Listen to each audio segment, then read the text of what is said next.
जाते हुए लम्हों जरा ठहरो जरा। जिंदगी मौत ना बन जाए संभालो यारो। आज बात एक ऐसे सिंगर की जिनके गाए रूहानी गीतों ने दिल के आखिरी छोर तक दस्तक दी। इन्हें दुनिया रूप कुमार सिंह राठौड़ के नाम से जानती है। संदेशे आते हैं हमें तड़पाते हैं। इस गायक ने अपने दिलकश अंदाज वाले इश्क के गीतों के जरिए बेशुमार शोहरत बटोरी, लेकिन अपनी माशूका के इश्क ने इन्हें जिल्लत और बदनामी भी खूब दिलाई। तेरे लिए हम हैं जी। जितना खूबसूरती से इन्होंने देशभक्ति गाने गाए, उससे बेहतरीन अंदाज में इश्क की पेशकश को बयां करते हुए बताया कि अपनी मोहब्बत में रब कैसे दिखता है। तुझ में रब दिखता है यारा, मैं क्या करूं। इस सिंगर ने एक ऐसे परिवार में जन्म लिया जिसके बारे में कहा जाता है कि यहाँ बच्चे पैदा होने के बाद रोते नहीं बल्कि गाते थे। खेलने के लिए हाथों में झुनझुने नहीं बल्कि म्यूजिक इंस्ट्रूमेंट्स होते थे। बरसात के मौसम में तन्हाई के आलम में मैं घर से 60 के दशक में देश के जाने माने ध्रुपद गायक पंडित चतुर्भुज के 5 बेटे हुए, जिसमें 3 देश के दिग्गज गायक और संगीतकार बने। उनके नाम हैं श्रवण राठौड़, विनोद राठौड़ और रूप कुमार राठौड़। इन 3 बच्चों में रूप कुमार तीसरे नंबर पर थे। इनके भाई श्रवण ने 90s के हिंदी म्यूजिक पर राज किया। नदीम सैफी के साथ श्रवण की जुगलबंदी हुई तो 90 के दशक के संगीत जगत में मानो तहलका मच गया। तू शायर है। वहीं दूसरे नंबर के भाई विनोद राठौड़ ने 90s की फिल्मों में तमाम रोमांटिक हिट गाने दिए। नायक नहीं खलनायक। इसके अलावा तीसरे भाई यानी रूप कुमार राठौड़ ने एक प्लेबैक सिंगर के साथ ही मशहूर गजल गायक और म्यूजिक कंपोजर के रूप में पुख्ता पहचान बनाई। यकीनन देश के मशहूर सिंगर्स की फहरिस्त में शुमार एक ऐसा गायक जिन्होंने अपनी मखमली आवाज से लोगों के बीच में एक अलग मुकाम पाया, जिनके गानों को सुनकर लोग मंत्रमुग्ध हो जाते हैं। आँखें तेरी इतनी हंसी। रूप कुमार ने फिल्मों के लिए ज्यादा तो नहीं गाया, लेकिन जितने भी गाने गाए उनकी खुशबू से आज भी जमाना महकता है। इन्होंने लाइव कॉन्सर्ट्स और अपनी एल्बम्स से लोगों के दिलों पर राज किया। मुझे मोहब्बत सी हो गई है। कम लोग ही जानते होंगे कि रूप कुमार गजल गायक या सिंगर बाद में बने। पहले ये एक जाने माने तबला वादक रहे, जिन्होंने अनूप जलोटा, पंकज उधास समेत कई दिग्गज गायकों के लिए तबला बजाया और तमाम देशों में उनके साथ स्टेज परफॉर्मेंस दी। तेरे लिए हम हैं जी। इसके बाद आखिर ऐसा क्या हुआ कि इन्होंने अपने परिवार की मर्जी के खिलाफ तबला बजाना छोड़ दिया और लंदन चले गए। इश्क मोहब्बत के चक्कर में कैसे इस सिंगर को दुनिया भर में खूब बदनामी झेलनी पड़ी और लोगों ने क्यों यहाँ तक कह डाला कि रूप कुमार ने प्यार के लिए सारी हदें पार कर डाली। इसकी वजह जानेंगे इस पेशकश में आगे विस्तार से। दबी दबी सांस में सुना था मैंने, बोले बिना मेरा। साथ ही बताऊंगी कि अनूप जलोटा से संगीत सीखते सीखते कैसे इन्होंने उनकी पत्नी को अपने प्यार में गिरफ्तार किया और इन पर अपने ही गुरु अनूप जलोटा की पत्नी को भगाकर शादी करने का आरोप लगा। साथ ही बात होगी कि इस वाक़े के बाद अनूप जलोटा ने कैसे रूप कुमार का करियर बर्बाद करने के लिए पूरी ताकत लगा दी। इसके बावजूद क्यों वो रूप कुमार को नामी सिंगर बनने से नहीं रोक पाए। जय हनुमान ज्ञान गुण सागर जय। और अंत में जानेंगे कि कैसे संगीतकार लक्ष्मीकांत ने इनके बड़े भाई श्रवण राठौड़ की खुन्नस रूप कुमार से निकाली। इन सारी बातों पर विस्तार से आने से पहले जान लेते हैं रूप कुमार राठौड़ के सिंगर बनने के शुरुआती सफर के बारे में। नमस्कार, प्रणाम, आभार और आदाब।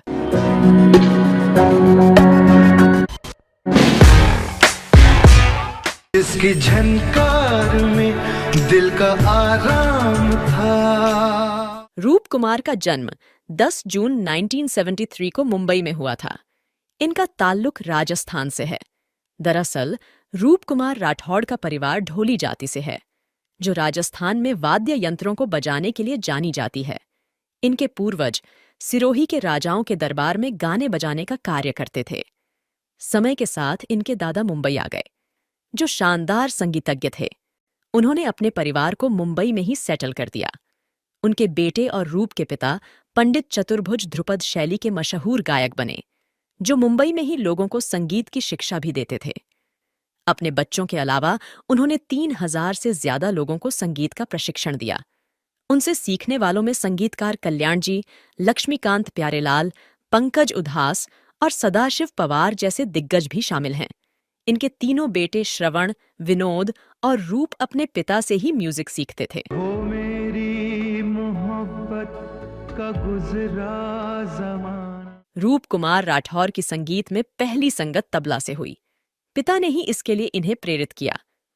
अल्लाह रखा खां, किशन महाराज, शांता प्रसाद, जाकिर हुसैन आदि उस समय के जितने भी बड़े तबला वादक थे, सबको देख सुनकर ही रूप ने तबला बजाना सीखा।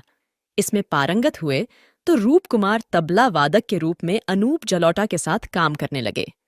जलोटा के ऐसी लागी लगन, जग में सुंदर है दो नाम, रंग दे चुनरियां जैसे मशहूर भजनों में रूप कुमार ने ही तबला बजाया है। रंग दे चुनरिया।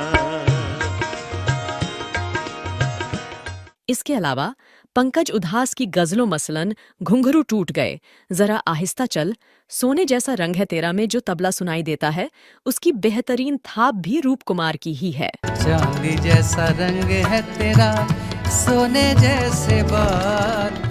रूप कुमार जब अनूप जलोटा की टीम में काम करते थे तो उनके घर आना जाना पड़ता था।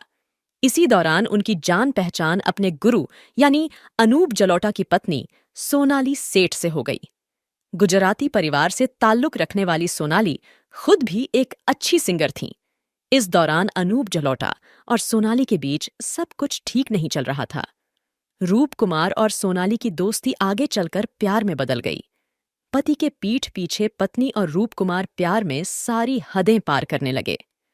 इस दौरान सोनाली पैसे रुपए समेत हर तरह से रूप कुमार की मदद करने लगी, क्योंकि अब तक राठौड़ की आर्थिक स्थिति ठीक नहीं थी, क्योंकि परिवार में वो कमाने वाले एकमात्र सदस्य थे, क्योंकि उनके भाइयों का करियर अभी शुरू नहीं हुआ था। तुम जुदा हो गए हमें। रूप कुमार ने जब सोनाली को अपने गाने के पैशन के बारे में बताया तो उन्होंने इनसे तबला छोड़कर सिंगर के तौर पर करियर बनाने की सलाह दी। उन्होंने कहा कि तुम अच्छा गाते हो, तुम्हें उस्ताद से संगीत सीखना चाहिए, ट्यूशन की फीस मैं दूंगी। फिर रूप कुमार ने किराना घराने के उस्ताद नियाद अहमद से संगीत सीखना शुरू किया। 1984 में अनूप जलोटा की मंडली छोड़ राठौड़ अब खुद अपने शो करने लगे, जिसमें वो गाते थे। उनके इस फैसले से रूप कुमार के पिता समेत हर कोई नाराज था। उनके पिता को लगता था कि बेटे पर किसी ने काला जादू कर दिया है, जिसके चलते वो इस तरह के फैसले ले रहा है। उन्होंने बहुत समझाया, लेकिन रूप नहीं माने। वो गायकी में नाम रोशन करके पिता का दिल जीतना चाहते थे। ओम नमः शिवाय, ओम नमः शिवाय। अब तक अनूप जलोटा को पत्नी और रूप कुमार के बीच के रिश्तों की भनक लग चुकी थी। 1984 की बात है। अनूप अमेरिका में एक शो करने जा रहे थे। उन्होंने अपनी पत्नी सोनाली से भी साथ चलने के लिए कहा, क्योंकि वो अक्सर इस तरह के फॉरेन कॉन्सर्ट्स में उनके साथ जाती भी थीं और परफॉर्म भी करती थीं। लेकिन इस बार सोनाली ने बहाना बनाकर अमेरिका जाने से मना कर दिया। इसकी वजह थी सोनाली का रूप कुमार के साथ अफेयर। उधर अनूप जलोटा अमेरिका गए और इधर उनकी पत्नी सोनाली घर छोड़कर अलग रहने चली गईं। इस बात की खबर जब अनूप जलोटा को लगी तो हंगामा मचना ही था। लेकिन इधर सोनाली और रूप कुमार अपने प्यार के लिए सब कुछ झेलने को तैयार थे। प्यार में छुप छुप के मिलने का मजा। अखबारों और मैगजीन्स में इसकी खूब खबरें छपी।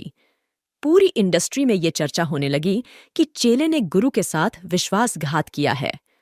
रूप कुमार को वाइफ स्नैचर, पीठ में छुरा घोंपने वाला और धोखेबाज समेत तरह तरह की उपाधियां दी गईं। रूप कुमार के घर वाले भी इस खबर से बहुत आहत थे। अनूप जलोटा ने पूरी इंडस्ट्री में खुला ऐलान कर दिया कि रूप कुमार को कोई काम ना दे। इसके लिए उन्होंने हर मुमकिन कोशिश भी की। रूप कुमार और सोनाली को भी लग रहा था कि अब उन्हें इंडस्ट्री में काम नहीं मिलेगा। इसके अलावा परिवार वालों का दबाव, गॉसिप और बदनामी अलग परेशान कर रही थी। इसलिए दोनों ने देश छोड़कर लंदन जाकर कुछ समय वहीं रहने का विचार बना लिया। वो हमें और भी याद आने लगे। दोनों का प्लान था कि ये दिन में बच्चों को म्यूजिक ट्रेनिंग देंगे और रात में गाने का रियाज करेंगे, और जब मामला थोड़ा ठंडा पड़ जाएगा तो इंडिया वापसी करेंगे। 26 जनवरी 1985 को दोनों लंदन चले गए।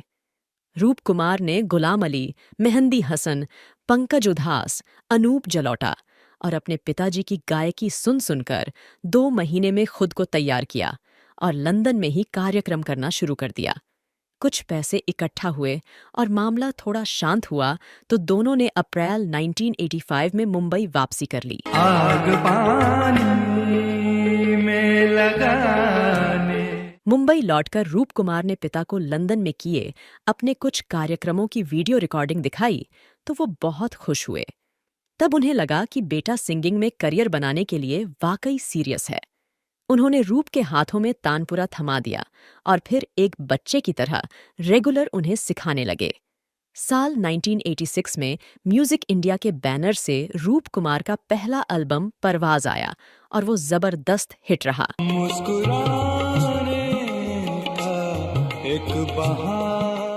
जनवरी 1987 में इनके पिता की मृत्यु हो गई, जो राठौड़ के लिए दोहरा झटका था।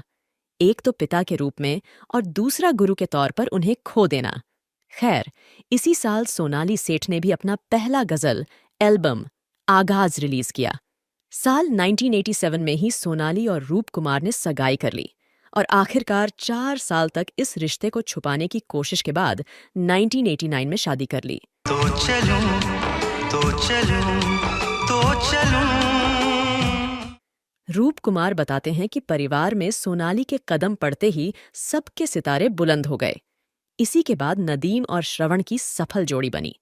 इसके अलावा भाई विनोद राठौड़ को भी फिल्मों में गाने मिलने शुरू हो गए। साथ ही उनका खुद का करियर भी आगे बढ़ने लगा। रूप कुमार को फिल्मों में गाने ना मिले, इसके लिए अनूप जलोटा ने कोई कोर कसर नहीं छोड़ी।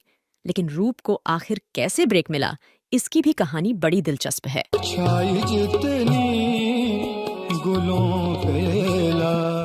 दरअसल रूप कुमार एक कार्यक्रम में गा रहे थे। उसमें निर्देशक शशिलाल नायर भी आए हुए थे। 1992 में वो फिल्म अंगार बना रहे थे। उस फिल्म में लक्ष्मीकांत प्यारेलाल संगीतकार थे। शशिलाल नायर रूप कुमार की गायकी से इम्प्रेस थे, इसलिए उन्हें फिल्म में गाने का प्रस्ताव दिया। इस पर राठौड़ ने कहा कि माफ करिएगा, मुझे फिल्मों में गाने का शौक नहीं है। मैं स्टेज का आर्टिस्ट हूं और गजल गाता हूं। उन्होंने कहा कि तुम पहले ऐसे आर्टिस्ट हो जो फिल्मों में नहीं गाना चाहते। फिल्मों की पहुंच बहुत ज्यादा होती है और इसमें जो गाना है वो भी गजल नुमा ही है। इसके बाद उन्होंने गाने के बोल रूप कुमार को दे दिए और कहा कि गाना याद करके लक्ष्मीकांत जी को सुना देना। उस जगह थाम के दिल पहरों खड़ा रहता हूं। खैर, पहली बार जब रूप कुमार लक्ष्मीकांत से मिलने गए तो रिकॉर्डिंग स्टूडियो के बाहर 2.5 घंटे बैठाया गया और बाद में उनके सेक्रेटरी ने कह दिया कि आज लक्ष्मी जी बिजी हैं, अगले हफ्ते आइए। फिर अगले हफ्ते भी गए तो 3-4 घंटे बैठाया गया, लेकिन मुलाकात नहीं हुई। तीसरी बार गए तो लक्ष्मीकांत से मुलाकात तो हुई, लेकिन उन्होंने कहा कि आज बहुत थक गया हूं, परसों आना। 6वीं बार जब रूप कुमार मिलने गए तो लक्ष्मीकांत ने उन्हें सीटिंग रूम में बुलाया और जाते ही उन्हें एक पत्रिका दिखाई, जिसमें फ्रंट पेज पर नदीम श्रवण की फोटो छपी थी और अंदर एक आर्टिकल में लिखा हुआ था कि अब लक्ष्मीकांत प्यारेलाल का जमाना चला गया, इसलिए उन्हें पैकअप करके गांव चले जाना चाहिए। उन्होंने कहा कि देखो, तुम्हारे भाई ने मेरे बारे में क्या लिखवाया है और तुम मेरे पास काम मांगने आए हो, तुम्हें कैसे काम दूं? रूप कुमार ने कहा कि मैं श्रवण का भाई जरूर हूं, लेकिन काम को लेकर मेरा उनके साथ कोई संबंध नहीं है। इस दौरान महेश भट्ट भी वहीं बैठे थे। इस नए सिंगर के समर्थन में भट्ट साहब ने एक बेहतरीन बात कही। उन्होंने लक्ष्मीकांत से पूछा कि आपके जमाने में टॉप म्यूजिक डायरेक्टर कौन था? लक्ष्मी जी ने शंकर जयकिशन का नाम लिया। फिर महेश भट्ट बोले कि इस तरह की खबरें क्या आपके जमाने में भी छपती थीं? तब लक्ष्मीकांत ने हाँ में जवाब दिया और इस बात को स्वीकार किया कि इस तरह के आर्टिकल पहले भी खूब छपते थे। तब महेश भट्ट ने समझाया कि इस आर्टिकल का मतलब ये हुआ कि आप अभी भी नंबर 1 हैं। फिर लक्ष्मीकांत को ये बात समझ में आई और उन्होंने रूप कुमार से कहा कि अभी तुम जाओ, बाद में तुमको बुलाऊंगा। तेरी याद में रातें। इसके बावजूद लक्ष्मीकांत ने रूप कुमार को नहीं बुलाया और इस गाने के लिए अमित कुमार को फाइनल कर लिया। इस गाने की रिकॉर्डिंग लता जी के साथ होनी थी। तय वक्त पर अमित कुमार नहीं आए और रिकॉर्डिंग नहीं हो सकी। इस पूरे वाकये की जानकारी जब रूप कुमार ने निर्देशक शशिलाल नायर को दी तो वो लक्ष्मीकांत को फोन कर उन पर बरस पड़े। उन्होंने कहा कि ये बच्चा आपसे 10 बार मिलकर गया, आपने एक बार भी इसे सुना तक नहीं। आपने अमित कुमार के बारे में बोला, मैं मान गया, लेकिन अभी अमित कुमार नहीं आए तो इसे एक बार बुलाकर माइक पर सुन तो लीजिए। इसके बाद लक्ष्मीकांत वे रूप कुमार को महबूब स्टूडियो बुलाया। रिकॉर्डिंग शुरू हुई और जैसे ही उन्होंने गाना शुरू किया, लक्ष्मीकांत इनकी आवाज सुनकर दंग रह गए। वो इतने खुश हो गए कि रूप कुमार को गले लगा लिया। लक्ष्मीकांत को एक नई आवाज मिल चुकी थी। कई वजहों से इस गाने को फिल्म में शामिल तो नहीं किया जा सका, लेकिन लक्ष्मीकांत प्यारे लाल कैंप में रूप कुमार को एंट्री जरूर मिल गई।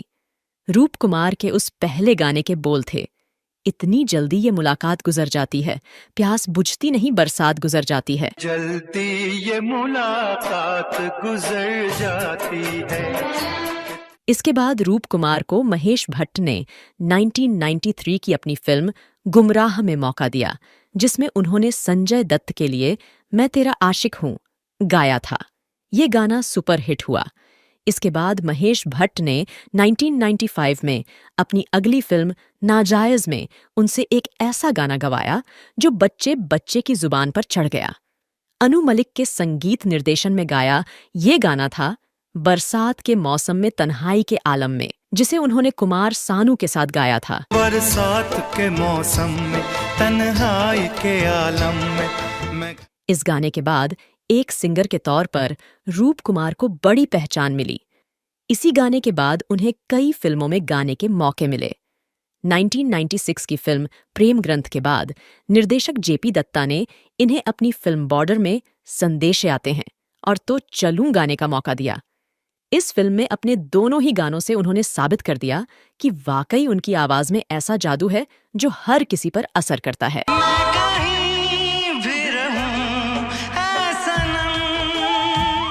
ये दोनों ही गाने उनके करियर के लिए मील का पत्थर साबित हुए। बॉर्डर फिल्म के इन गानों को लेकर एक दिलचस्प कहानी भी बताई जाती है। रूप कुमार ने खुद एक इंटरव्यू में बताया था कि जेपी दत्ता लंबे समय से उनके पारिवारिक मित्र रहे हैं और जब उन्होंने अनु मलिक से बॉर्डर का गाना संदेशे आते हैं गवाने के लिए कहा तो वो आनाकानी करने लगे। उनके दिमाग में शायद कोई और सिंगर था, लेकिन जेपी दत्ता ये गाना सिर्फ रूप कुमार और सोनू निगम से गवाना चाहते थे। खैर, किसी तरह संदेशे आते हैं कि रिकॉर्डिंग पूरी हुई। कि तुम बिन ये घर सुना सुना है। इसके बाद अनु मलिक ने अगले गाने तो चलूं की एक बहुत ही मुश्किल धुन तैयार की और जेपी दत्ता से फोन करके कहा कि आप रूप कुमार को भेज दीजिए, उनसे एक और गाना गवाना है। रूप कुमार को जब जेपी दत्ता ने फोन कर ये बात बताई तो वो हैरान हुए। दरअसल अनु मलिक को लगा था कि जिस तरह की धुन उन्होंने रूप कुमार के लिए तैयार की है वो इसे पक्का नहीं गा सकेंगे। राठौड़ ने एक इंटरव्यू में मजाक करते हुए कहा था कि तो चलूं की धुन वाकई बहुत चुनौतीपूर्ण थी। इसके लिए जब बुलाया गया तो मुझे इसलिए हैरानी हुई क्योंकि मैं कंफ्यूज था कि अनु मलिक को संदेशे आते हैं कि रिकॉर्डिंग के दौरान मेरी आवाज वाकई पसंद आ गई थी या फिर उन्होंने मुझसे बदला लेने के लिए इतनी मुश्किल धुन तैयार की थी। खैर, इस गाने ने रूप कुमार को बॉलीवुड में एक बड़ी पहचान दिलाई, जिसके लिए वो आज भी अनु मलिक को धन्यवाद करते हैं। जाते हुए लम्हों जरा ठहरो जरा ठहरो। इस गाने की कामयाबी का ही नतीजा रहा कि अब वो बॉलीवुड के बहुत डिमांडिंग प्लेबैक सिंगर बन गए। 1998 में करीब और हीरो हिंदुस्तानी के अलावा साल 1999 में रूप कुमार ने करीब 1 दर्जन फिल्मों में गाने गाए, जिसमें हम साथ साथ हैं, गॉडमदर, लावारिस, हुतुतु, इंटरनेशनल खिलाड़ी, सरफरोश, दिल लगी तक्षक और होगी प्यार की जीत जैसी फिल्में शामिल रहीं। इनमें इनके गाए कई गाने जबरदस्त हिट रहे। जिंदगी मौत ना बन जाए, संभालो यारो। फिल्मों में प्लेबैक सिंगिंग से इतर रूप कुमार देश दुनिया में अपने कॉन्सर्ट्स और म्यूजिक एल्बम्स पर ज्यादा फोकस करते थे। उनके पहले एल्बम परवाज की कामयाबी के बाद इसका दूसरा संस्करण भी लॉन्च हुआ। शादी के बाद इन्होंने अपनी पत्नी सोनाली राठौड़ के साथ कई एल्बम्स लॉन्च किए। प्यार में छुप छुप के मिलने का मजा। इसके अलावा उन्होंने मशहूर एल्बम वादा में अपनी आवाज दी। साथ ही पंडित शिवकुमार शर्मा के बेहतरीन और कामयाब एल्बम नज्म में भी गाने गाए, जिसमें उन्होंने लता मंगेशकर के साथ एक मीरा भजन गाया। इसका संगीत हृदयनाथ मंगेशकर ने तैयार किया था। मोको कहाँ ढूंढे बंदे, मैं तो तेरे पास में। रूप कुमार क्रिएटिव और क्वालिटी वर्क में यकीन रखते हैं। यही वजह रही कि उन्होंने शास्त्रीय संगीत के दिग्गजों के साथ कई एल्बम्स किए। इसमें प्रसिद्ध तबला वादक त्रिलोक गुर्तू भी शामिल हैं, जिनके साथ उन्होंने एक जैज एल्बम किया। खूबसूरत कविताओं के भी वो बेहद शौकीन हैं।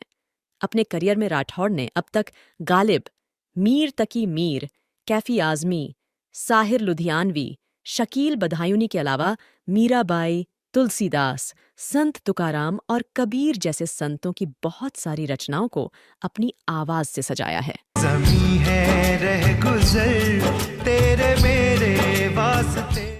2000 के दशक में रूप कुमार राठौड़ ने 50 से ज्यादा फिल्मों में अपनी आवाज दी, जिनमें गजगामिनी, रहना है तेरे दिल में, Anwar, life in a metro, London dreams Tanu weds Manu, coffee house, Veer Zaara, Armaan, Jism और अग्निपथ जैसी फिल्में शामिल हैं। आँखें तेरी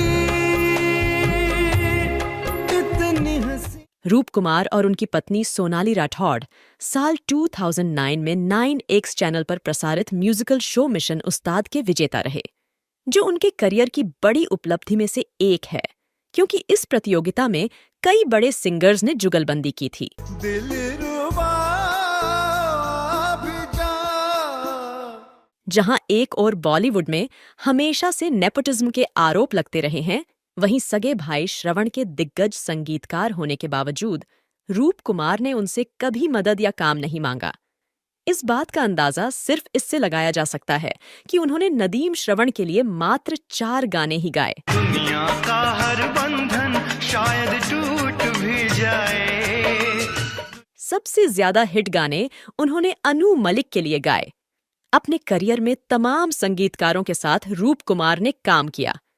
दिग्गज संगीतकार इलैयाराजा के साथ उन्हें फिल्म शिवा में गाने का मौका मिला, जबकि AR रहमान के साथ उन्होंने गोविंद निहलानी की फिल्म तक्षक में एक गाना गाया था। उनकी गायकी से तब रहमान इतने खुश हुए थे कि एयरपोर्ट तक खुद इन्हें ड्रॉप करने आए थे। खामोश रात, सहमी हवा। एक टाइम ऐसा था जब इस दिग्गज गायक और संगीतकार के पास अक्सर लोग फिल्मों में गाने का ऑफर लेकर आते थे, लेकिन अब करीब 1 दशक से उनके पास फिल्मों में गाने के बुलावे नहीं आते। बॉलीवुड इंडस्ट्री के लिए उन्होंने आखिरी गाना साल 2014 की फिल्म रंग रसिया में गाया था। काहे सताए रे पिया, काहे सताए। बॉलीवुड से दूरी की वजह पर बात करते हुए रूप कुमार राठौड़ कहते हैं कि पुराने दौर के सारे गायक अब बैकसीट पर आ गए हैं। इसकी वजह के तौर पर वो नए सिंगर्स को देखते हैं, जिन्हें संगीतकार ज्यादा मौके देना चाहते हैं। ये ज़मीं है रह गुज़र तेरे मेरे वास्ते। भले ही बॉलीवुड से रूप कुमार राठौड़ दूर हैं, लेकिन कॉन्सर्ट्स और सांस्कृतिक कार्यक्रमों में आज भी वो अपने चाहने वालों का दिल जीत लेते हैं।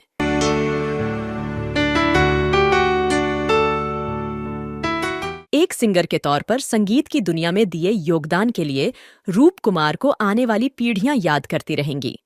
उनकी लंबी उम्र और सेहतमंद जिंदगी की कामना करते हुए आपसे विदा लेती हूं। कार्यक्रम पसंद आया हो तो चैनल को सब्सक्राइब कर लीजिएगा। आपसे फिर होगी मुलाकात। नमस्कार।